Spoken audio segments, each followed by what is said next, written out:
সম্মানিত দর্শক শ্রোতা, আশা করি যে যেখানে আছেন ভালো আছেন, সুস্থ আছেন। আমি এখন দাঁড়িয়ে আছি ছায়ার হাওর হয়ে সাল্লা যাওয়ার পথে। এই ডান দিকে দেখেন, কয়েকদিনের বৃষ্টির কারণে পানিতে তলিয়ে গেছে মানুষের ধান ক্ষেত। শুধু এখানেই না, আমি আজকের সারাদিনে প্রায় 10-12টা অভিযোগ পেয়েছি যেখানে এইভাবে পানিতে তলিয়ে যাচ্ছে এখনই ধান। এগুলো কেন হচ্ছে? এই যে পানিতে তলিয়ে যায়, এখন ধান এখনো বের হয়নি, কিন্তু পানিতে তলিয়ে যাওয়ার কারণে এই ধানগুলো আর পাকাপোক্ত হওয়ার কোনো সম্ভাবনা নেই।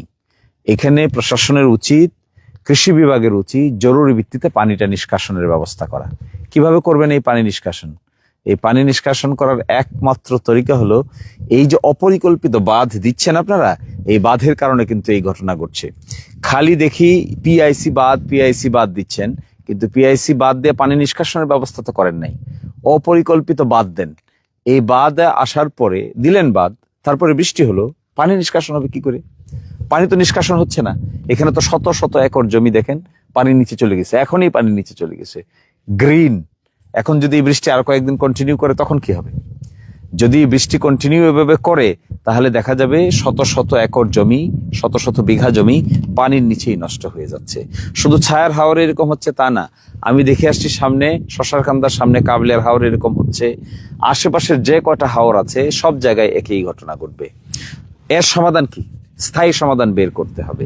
1 নম্বর সমাধান বের করবেন, এই যে আপনারা বাঁধগুলো দেন, বাঁধগুলো দিয়ে যে পরিবেশ তৈরি করছেন, পানি নিষ্কাশনের ব্যবস্থা রাখেন না, তাতে কি দাঁড়াবে শেষ পর্যন্ত তা কি ভেবে দেখেছেন? এগুলো তাড়াতাড়ি সায়েন্টিফিক স্টাডি করেন।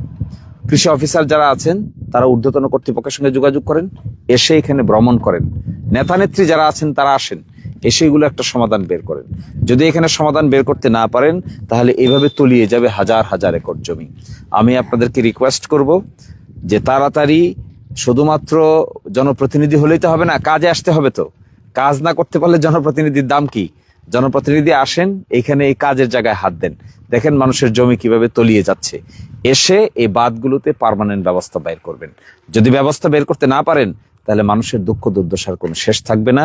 আশা করি দ্রুত ব্যবস্থা নেবেন, এই প্রত্যাশায় আজকের মতো আমরা এখানেই বিদায় নিচ্ছি। আল্লাহ হাফিজ।